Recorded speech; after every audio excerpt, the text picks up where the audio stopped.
Lesson 2 परीलोक की सैर। कल रौनक का 8वां जन्मदिन था।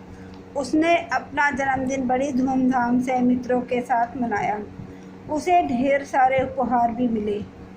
सभी उपहार उसे अच्छे लगे, लेकिन उनमें सबसे प्यारा उपहार था एक पुस्तक, परी रानी की कहानी। पुस्तक देखकर रौनक सोचने लगा कि क्या सचमुच परियां होती हैं? यदि होती हैं तो मैं उनसे कैसे मिलूं? यही सोचते सोचते हाथ में पुस्तक लिए वह सो गया। इतने में उसे एक आवाज़ सुनाई दी, रौनक उठो, तुम मुझे याद कर रहे थे ना? लो, मैं आ गई। कौन है? रौनक ने घबरा कर उठते हुए पूछा। मैं, परी रानी। रौनक ने देखा तो वहाँ एक सुंदर परी खड़ी थी, बिल्कुल वैसी जैसी उसने पुस्तक में पढ़ी थी। नहीं, तुम सपना नहीं देख रहे हो। यह सच है कि मैं परी की रानी हूँ और तुमसे मिलने आई हूँ। परी ने कहा। रौनक ने पूछा, परी रानी, क्या मैं आपसे दोस्ती कर सकता हूँ? हाँ हाँ, क्यों नहीं, पर मैं तुम्हें मुझसे वादा करना होगा कि तुम हमेशा अच्छे बच्चे बनकर रहोगे, कभी कोई बुरा काम नहीं करोगे, क्योंकि मैं अच्छे बच्चों से ही दोस्ती करती हूँ, परी रानी ने कहा। रौनक बोला, परी रानी, मैं वादा करता हूँ कि मैं अच्छा बच्चा ही बना रहूँगा, कोई गलत काम नहीं करूँगा। यह सुनकर परी रानी बहुत खुश हुई। अब तो रोज़ रात को परी रानी आती और रौनक को खूब देर तक कहानियाँ सुनाती। एक दिन रौनक ने पूछा, परी रानी, परीलोक कैसा है? क्या तुम कभी मुझे वहाँ लेकर जाओगी? परी रानी ने कहा, ठीक है, मैं तुम्हें कल परीलोक की सैर पर ले जाऊँगी।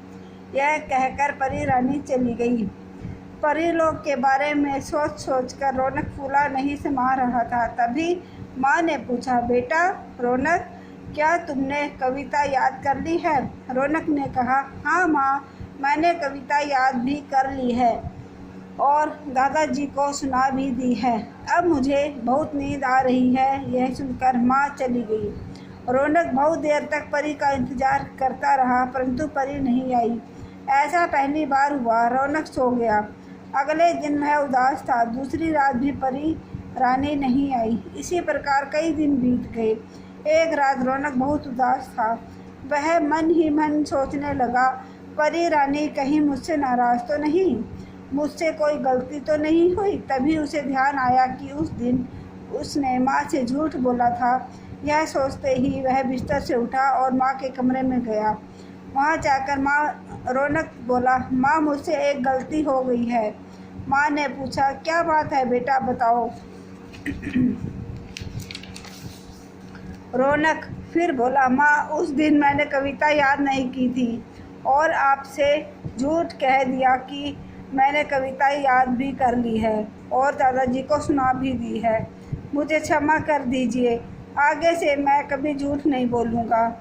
रौनक की बात सुनकर माँ बहुत खुश हुई और बोली, बेटा, तुमने अपनी गलती मान ली है, इसलिए मैंने तुम्हें माफ़ कर दिया है। फिर उस रात को रौनक जब सो रहा था, तभी परी रानी ने उसे जगाया और कहा, रौनक, मैं तुमसे आज बहुत प्रसन्न हूँ। तुमने अपनी गलती मानकर माँ से क्षमा मांग ली है।